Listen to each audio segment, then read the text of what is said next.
The bombing of Pearl Harbor is considered to be one of the darkest days in American history. With over 2,400 people dead in this attack, it is only second to 9/11 as the largest terrorist attack in U.S. history. But what else makes it so significant? The bombing of Pearl Harbor is extremely significant because of the fact that it was a catalyst into bringing the U.S. into World War II.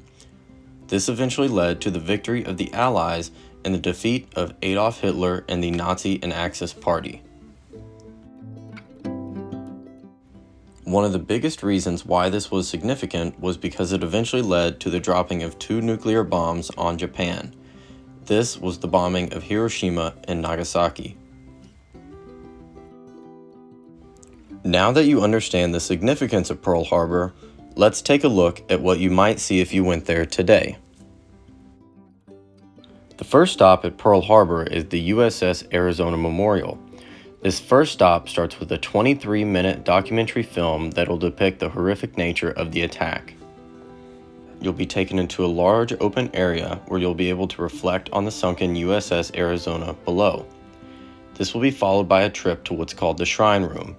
The Shrine Room contains a huge marble wall that has the list of the names of all the sailors who passed away on the USS Arizona during the attack of Pearl Harbor. Next up is the USS Bowfin and the Pacific Fleet Submarine Museum. Exactly 1 year after the tragedy of Pearl Harbor, the U.S. Navy launched a new class of submarine, the USS Bowfin.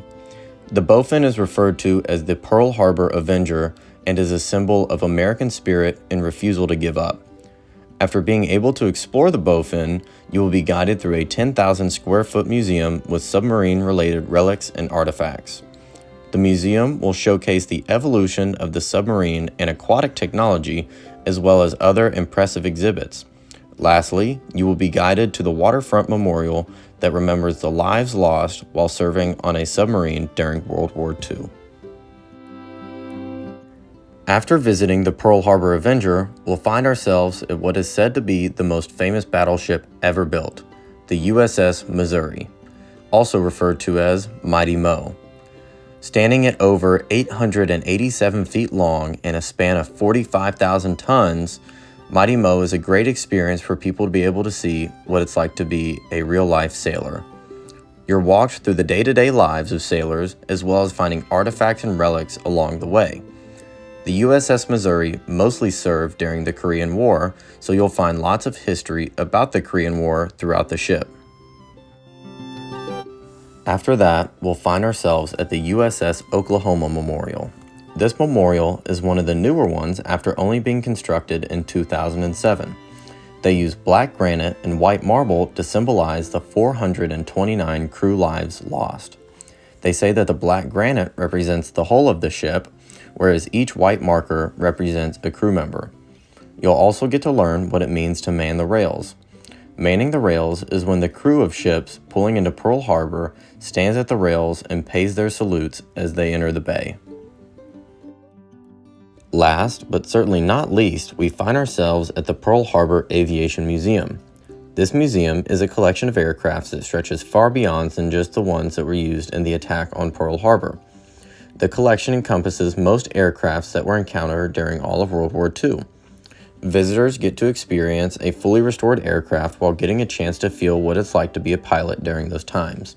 Visitors also get a chance to fly combat simulators to truly understand what it was like to be in combat. Beyond the hangars, you will find the Raytheon Pavilion that is always switching out exhibits to try and keep things fresh. One day, I hope that I can firsthand experience, in my opinion, what was one of the biggest pieces of American history.